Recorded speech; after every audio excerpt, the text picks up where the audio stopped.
नमस्कार मित्रांनो, आपल्या सर्वांचे माझ्या यूट्यूब चॅनलवरील एका नवीन व्हिडिओमध्ये हार्दिक स्वागत आहे. मित्रांनो, आजच्या व्हिडिओमध्ये आपण पाहणार आहोत महाराष्ट्र नागरी सेवा रजा नियम 1981 मधील एक अत्यंत महत्त्वाची बाब म्हणजेच रजारोखीकरण. आजच्या व्हिडिओमध्ये आपण पाहणार आहोत रजारोखीकरण म्हणजे काय, रजारोखीकरणाचे प्रमुख नियम, नियम क्रमांक 68 वर लागणारी पात्रता, रजारोखीकरण कॅल्क्युलेट करण्यासाठी लागणारा फॉर्म्युला, सेवेत असताना मृत्यू झाल्यास कुटुंबास रजारोखीकरणाचा लाभ मिळतो अथवा नाही, नियम क्रमांक 69, निलंबन किंवा शिस्तभंग कार्यवाही सुरू असल्यास पोटनियम 5 व 6, रजारोखीकरणासाठी अर्ज करण्याची पद्धत, नियम क्रमांक 68 टीप 2 व इतर महत्त्वाचे मुद्दे. चला मग व्हिडिओला सुरुवात करूया. रजारोखीकरण म्हणजे काय? शासकीय कर्मचारी जेव्हा सेवानिवृत्त होतो किंवा सेवेतून बाहेर पडतो, तेव्हा त्याच्या खात्यावर शिल्लक असलेल्या अर्जित रजेच्या बदल्यात त्याला रोख रक्कम दिली जाते. यालाच रजारोखीकरण किंवा रजा वेतनाचे सममूल्य रोख रक्कम cash equivalent of leave salary असे म्हणतात. रजारोखीकरण म्हणजे कर्मचाऱ्याने वर्षभरात न वापरलेल्या किंवा शिल्लक राहिलेल्या अर्जित रजांच्या बदल्यात मिळणारी रोख रक्कम होय. रजारोखीकरण म्हणजे कर्मचाऱ्याने वर्षभरात न वापरलेल्या रजांच्या बदल्यात मिळणारी रोख रक्कम होय. रजारोखीकरणाचे प्रमुख नियम, नियम क्रमांक 68 व लागणारी पात्रता. हा नियम सेवानिवृत्ती, राजीनामा किंवा सेवेतून बाहेर पडणाऱ्या कर्मचाऱ्यांसाठी लागू होतो. हा नियम फक्त सेवानिवृत्त कर्मचारी, राजीनामा दिलेले कर्मचारी किंवा सेवेतून बाहेर पडणाऱ्या कर्मचाऱ्यांसाठी लागू होतो. पात्रता, खालील कारणास्तव सेवा समाप्त झाल्यास रजारोखीकरण मिळते. आपण जर नियत वयोमानानुसार सेवानिवृत्त झाला असेल तर आपणास रजारोखीकरणाचा लाभ मिळतो. तसेच सक्तीची सेवानिवृत्ती, स्वेच्छानिवृत्ती, रुग्णता सेवानिवृत्ती, सेवेचा राजीनामा किंवा नोकरी सोडणे या बाबींनुसार आपणाला रजारोखीकरणाचा लाभ मिळणार आहे. पुढचा मुद्दा आहे कमाल मर्यादा. जास्तीत जास्त 300 दिवसांच्या अर्जित रजेचे रोखीकरण करता येते. म्हणजे फक्त 300 दिवसांच्या अर्जित रजेचे आपणास पैसे मिळणार आहेत. ही मर्यादा पूर्वी 240 दिवस होती, नंतर ती आता 300 दिवस करण्यात आली आहे. ही मर्यादा पूर्वी फक्त 240 दिवस होती, नंतर ती 300 दिवस करण्यात आली आहे. आपणास आता 300 दिवसांच्या अर्जित रजेचे पैसे मिळणार आहेत. मंजुरीचे अधिकार. रजा मंजूर करण्यास सक्षम असलेले प्राधिकारी कॉम्पिटंट ऑथॉरिटी हे रोखीकरण स्वाधिकरणात मंजूर करू शकतात.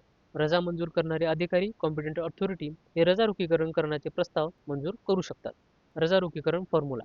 रजा रोखीकरणाचा फॉर्म्युला आहे बेसिक सॅलरी मूळ वेतन अधिक DA जो की महागाई भत्ता असतो. सेवानिवृत्तीच्या तारखेस अनुदेय महागाई भत्ता रक्कम म्हणजे जी आपल्या मूळ बेसिकवरती जो महागाई भत्ता आपणास मिळणार आहे तो महागाई भत्ता डिवायडेड बाय 30 जो की सरासरी एका महिन्यातील 30 दिवसांचा कालावधी आहे, मल्टिप्लाइड बाय शिल्लक अर्जित रजेचे दिवस कमाल 300. शिल्लक अर्जित रजेचे दिवस जे की आपल्या खात्यावरती शिल्लक असतात ते अर्जित रजेचे दिवस. महत्त्वाच्या बाबी पाहूया. या रकमेमध्ये घरभाडे भत्ता किंवा इतर कोणत्याही प्रकारचे भत्ते समाविष्ट केले जात नाहीत. यामध्ये HRA, घरभाडे भत्ता किंवा इतर कोणत्याही प्रकारचे भत्ते समाविष्ट केले जात नाहीत. ही रक्कम अंतिम प्रदान फायनल पेमेंट म्हणून एक वेळीच दिली जाते. ही रक्कम फायनल पेमेंट म्हणून फक्त एकदाच मिळते. या रकमेतून निवृत्ती वेतनाचे सममूल्य पेन्शन इक्विव्हॅलंट वजा केले जात नाही. या रकमेतून निवृत्ती वेतनाचे सममूल्य पेन्शन इक्विव्हॅलंट वजा केले जात नाही. पुढील मुद्दा पाहूया आपण. सेवेत असताना मृत्यू झाल्यास नियम क्रमांक 69. जर शासकीय कर्मचाऱ्याचा सेवेत असताना मृत्यू झाला तर त्याच्या कुटुंबाला रजारोखीकरणाचा लाभ मिळतो. मर्यादा. मृत्यूच्या दिनांकाला कर्मचाऱ्याच्या खात्यावर जमा असलेल्या अर्जित रजे इतकी रक्कम दिली जाते. कमाल 300 दिवसांच्या अधीन राहून.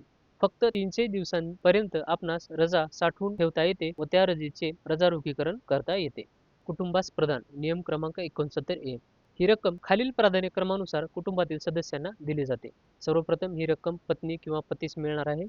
ज्येष्ठ हयात मुलगा, दत्तक मुलगा, त्यानंतर ज्येष्ठ हयात अविवाहित मुलगी, त्यानंतर ज्येष्ठ हयात विधवा मुलगी, त्यानंतर वडील, त्यानंतर आई व सर्वात शेवटी 18 वर्षाखालील ज्येष्ठ हयात भाऊ किंवा अविवाहित बहीण. प्राधान्यक्रमानुसार ही रक्कम अशा पद्धतीने वितरित होणार आहे. पुढील मुद्दा पाहूया आपण. निलंबन किंवा शिस्तभंग कार्यवाही सुरू असल्यास नियम क्रमांक 68 पोटनियम 5 व 6. जर कर्मचारी सेवानिवृत्तीच्या वेळी निलंबित असेल किंवा त्याच्या विरुद्ध शिस्तभंग फौजदारी कार्यवाही सुरू असेल तर सक्षम प्राधिकारी कॉम्पिटंट ऑथॉरिटी रजा रोखीकरणाची पूर्ण रक्कम किंवा अंशत रोखून धरू शकतो. जर कर्मचाऱ्यावरती शिस्तभंग किंवा फौजदारी कार्यवाही सुरू असेल तर सक्षम प्राधिकारी रजा रोखीकरणाची रक्कम रोखून धरू शकतो. कार्यवाही संपल्यानंतर जर त्यातून काही सरकारी रकमेची वसुली निघत असेल तर ती समायोजित करून उरलेली रक्कम दिली जाते. कार्यवाही संपल्यानंतर जर त्यातून काही सरकारी रकमेची वसुली निघत असेल तर ती समायोजित करून उरलेली रक्कम दिली जाते. पुढील मुद्दा आहे जर कर्मचारी पूर्णपणे निर्दोष सुटला तर त्याला पूर्ण रक्कम मिळण्याचा हक्क आहे. रजारोगीकरणासाठी अर्ज करण्याची पद्धत. नियम क्रमांक 68 टिप 2. सेवानिवृत्त होणाऱ्या कर्मचाऱ्याने सेवानिवृत्तीच्या तारखेच्या 3 महिने अगोदर सक्षम प्राधिकाऱ्याला लेखी कळवणे आवश्यक आहे. सेवानिवृत्त होणाऱ्या कर्मचाऱ्याने 3 महिने अगोदर सक्षम प्राधिकाऱ्याला कळवणे आवश्यक आहे. सक्षम प्राधिकाऱ्याने कर्मचाऱ्याकडून सूचना मिळाल्यानंतर 15 दिवसाच्या आत शिल्लक रजेची खात्री करून आदेश काढणे अपेक्षित आहे. कर्मचाऱ्याकडून अर्ज प्राप्त झाल्यानंतर सक्षम प्राधिकाऱ्याने 15 दिवसाच्या आत शिल्लक रजेची खात्री करून आदेश काढणे गरजेचे आहे. लेखापरीक्षा कार्यालयाकडून, ऑडिट ऑफिसकडून ना मागणी प्रमाणपत्र, नो डिमांड सर्टिफिकेट किंवा नो ऑब्जेक्शन सर्टिफिकेट मिळाले नसले तरीही ही रक्कम अदा करता येते, काही अटींच्या अधीन राहून. पुढील मुद्दा पाहूया आपण.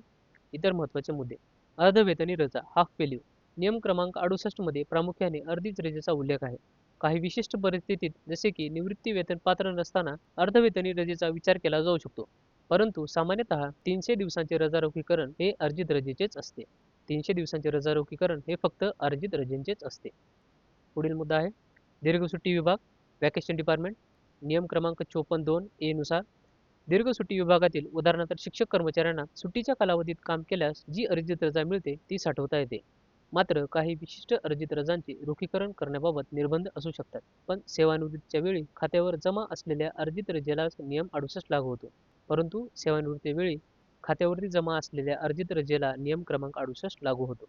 पुढील मुद्दा आहे महाराष्ट्र नागरी सेवा रजा नियम 1981 नुसार दीर्घ सुट्टी विभागातील कर्मचाऱ्यांना उदाहरणार्थ शिक्षकांना रजा रोखीकरणात नियम लागू नाही. दीर्घ सुट्टी विभागातील कर्मचारी वगळता इतर सर्व कर्मचारी उदाहरणार्थ लिपिक कर्मचारी, वरिष्ठ कनिष्ठ सहाय्यक, कार्यालयीन अधीक्षक, लेखापाल लेखा सहाय्यक, शिपाई, प्रयोगशाळा सहाय्यक, लॅब असिस्टंट, ग्रंथपाल, लायब्रेरियन, वाहन चालक व इतर सर्व कार्यालयीन कामकाज करणाऱ्या कर्मचाऱ्यांना रजा रोखीकरणाचा नियम लागू आहे. दीर्घ सुट्टी विभागातील कर्मचारी वगळता कार्यालयीन कामकाज करणाऱ्या कर्मचाऱ्यांसाठी रजा रोखीकरणाचा नियम लागू आहे. धन्यवाद मित्रांनो. मी आशा करतो की आपण सर्वांना रजा रोखीकरण म्हणजे काय हे समजले असेल. लवकरच भेटूया अशाच इन्फॉर्मेटिव्ह व्हिडिओमध्ये. धन्यवाद.